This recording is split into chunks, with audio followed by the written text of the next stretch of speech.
ಒಂದು ಕಾಲದಲ್ಲಿ ನಾವೆಲ್ಲ, ಆದರೆ ಇಂದಿನ ಯುವಕರಿಗೆ ತಾವು ಅಧಿಕಾರವನ್ನು ಪಡಿತಾ ಇದ್ದೀರಿ.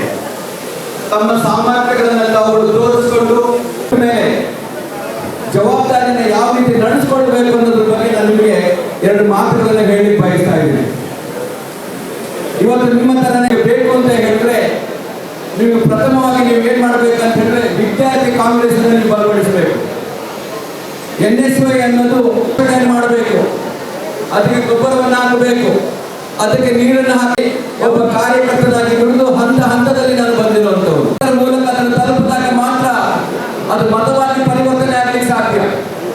ಒಂದು ವೇಳೆ ಅಧಿಕಾರಿಗಳ ಮೂಲಕ ಸರ್ಕಾರದ ಯಾವುದೇ ಸವಲತ್ತು ಸೇರಿದ್ರೆ ಅದು ನಾಳೆ ಹೇಳಬಹುದು ಸರ್ಕಾರದಿಂದ ಕೊಟ್ಟಿದ್ದು ಅಂತ ಹೇಳಿ. ಸರ್ಕಾರದ ಸ್ಥಿತಿಯಲ್ಲಿದ್ರು ವಿದ್ಯಾರ್ಥಿಗಳ ಜೊತೆ ಹೋರಾಟವನ್ನು ಮಾಡಿ ಅವರನ್ನ ರಾಜ್ಯದ ನಾಯಕರುಗಳು ಮಾಡಿದ ಮೇಲೆ ಅವರು ರಾಷ್ಟ್ರ ಮಟ್ಟದ ನಾಯಕರಾದರು. ರಾಷ್ಟ್ರ ಮಟ್ಟದ ನಾಯಕರಾದ ಮೇಲೆ ಬಹುಶಃ ನಾವು ಯುವಕ ಕಾಂಗ್ರೆಸ್ನಲ್ಲಿ ಆಗಿತ್ತು.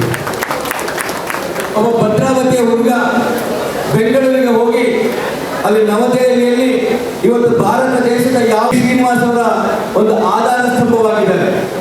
ನಮ್ಗೆ ಯಾವುದೇ ಕೆಲಸವಾಗಬೇಕು ಅಂತ ಹೇಳಿದ್ರೆ ಈ ದೇಶದ ಮೂಲೆಗಳಲ್ಲಿ ಒಂದು ಜವಾಬ್ದಾರಿಗಳನ್ನು ಯಾವ ರೀತಿ ನಿಭಾಯಿಸಿದರೆ ಆ ಜವಾಬ್ದಾರಿಗಳ ಮೂಲಕ ನಮ್ಮ ಜಿಲ್ಲಾ ಯುವಕ ಕಾಂಗ್ರೆಸ್ನ ಅಧ್ಯಕ್ಷರು ಬಹುಶಃ ನಮ್ಮ ಮುಂದಿನ ಹಲವಾರು ವಿಷಯಗಳ ಬಗ್ಗೆ ಮಾತಾಡಬಹುದು. ಮಾತಾಡೋದು ಬಹಳಷ್ಟು ಜನ ಇದ್ದಾರೆ.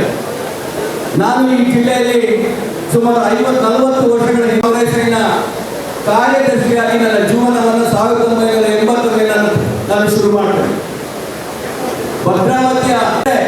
ಭದ್ರಾವತಿ ಯುವಕ ಕಾಂಗ್ರೆಸ್ಸಿನ ಅಧ್ಯಕ್ಷರಾದಂಥ ರಾಘವೇಂದ್ರ ಅಂತ ಅವರ ಹೆಸರನ್ನು ಹೇಳ್ತೀನಿ. ನನ್ನನ್ನು ಅವರು ಗುರುತಿಸಿ ನನ್ನನ್ನು ರಾಜಕೀಯಕ್ಕೆ ತಂದರು.